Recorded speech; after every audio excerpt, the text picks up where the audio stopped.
நாம நீங்கள் எந்த படத்தை பற்றி ரிவ்யூ பார்க்க போகிறோம் அப்படின்னா ஜெட்லி அப்படிங்கிற படத்தை பற்றி ரிவ்யூ தான் பார்க்க போகிறோம். ஸோ ரிவ்யூவில் போக நம்ம சேனல் சப்ஸ்கிரைப் பண்ணிங்க, அப்படி லைக்கையும் போட்டுங்க. இந்த படத்துடைய கதை என்ன அப்படின்னு பார்த்தீங்கன்னா ஒரு பேங்க், அந்த பேங்க் திவால் ஆயிடுது அப்படிங்கிற மாதிரி காட்டுறாங்க. ஸோ அங்கே பெரிய பிரச்சனையாக பேங்க் திவாலான அந்த காசு போட்டவங்க பிரச்சனை பண்ணுவாங்களா. ஸோ அப்படி பிரச்சனை ஆகுது. அப்போ அந்த பேங்க்கோட ஓனர் ஒரு அதிகாரி தான் காரணம். அந்த அதிகாரியை கை காட்டிடுறாரு. அதே மாதிரி அந்த அதிகாரியை கொண்டுட்டு சூசைட் பண்ணிக்கிட்டான்னு சொல்லிட்டு இவரும் ஓடி போயிடுறாரு. ஓனரும் வெளிநாட்டுக்கு ஓடி போயிடுறாப்புல. ஸோ அவரை அரெஸ்ட் பண்ணி போலீஸ் கூட்டிகிட்டு வராங்க. ஸோ அப்படி கூட்டிகிட்டு வரும்போது அவர் கொல்றதுக்கு ஒரு சில பேர் முயற்சி செய்கிறாங்க. அவங்க யார், அவங்க ஏன் கொல்ல முயற்சி செய்யணும். இதுக்கு நடுவில் நம்ம ஹீரோ டாக்டர்னு சொல்லிட்டு அவர் ஏகப்பட்டு பிரச்சனை பண்ணுறாரு. உண்மையிலேயே அவர் டாக்டரா, அவர் எதுக்கு இங்கே இந்த மாதிரிலாம் பண்ணிட்டு தெரியாது அப்படின்னு சொல்லக்கூடிய ஒரு கதை தான். ஸோ கதையை கேட்கும்போது கொஞ்சம் சீரியஸான கதை மாதிரி தான் தெரியும். ஆனால் முழுக்க காமெடியாக தாங்க எடுத்து வச்சுருக்காங்க. ஸோ படத்தில் ப்ளஸ் பாயிண்ட் இந்த காமெடி, அதுவும் டார்க் காமெடியாக கதையை கொண்டு போனாலும் சூப்பராக இருந்துச்சு. என்ன பிரச்சனைனா கொஞ்சம் ஓவராக வச்சு இழுத்துட்டாங்க. கதை கொஞ்சம் ப்ரெடிக்டபுளாகவும் இருந்துச்சு.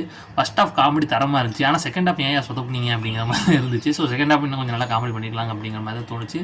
ஓவராலாக பார்க்கும்போது ஒன் டைம் வேணால் ட்ரை பண்ணலாம். இதுக்கு எவ்வளோ ரேட்டிங் கொடுக்கலாம்னா 5க்கு ஒரு 2.9 கொடுக்கலாம்.